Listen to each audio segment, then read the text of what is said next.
What if the biggest challenge in EdTech isn't the constraints of the technology?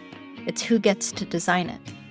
I'm Allisyn Levy, Senior Manager of Partnerships and Planning at the Joan Ganz Cooney Center at Sesame Workshop. My colleagues and I are excited to propose an interactive workshop for South by Southwest EDU 2027 called Teachers and Developers Co-Design Better EdTech Together. We know that in classrooms, time is precious and every minute should count, whether it's on screen or off. We invite everyone, especially educators and developers, to join us for a fun, interactive workshop where we'll share some of our research findings about the learning sciences and technology, and then dig into some co-design strategies to brainstorm ways to create engaging products that really put the learners at the center. And we want to make sure that teachers and their expertise are a real part of the design process. We're excited to bring teachers and developers together to the table and can't wait to see the magic that we can all imagine together.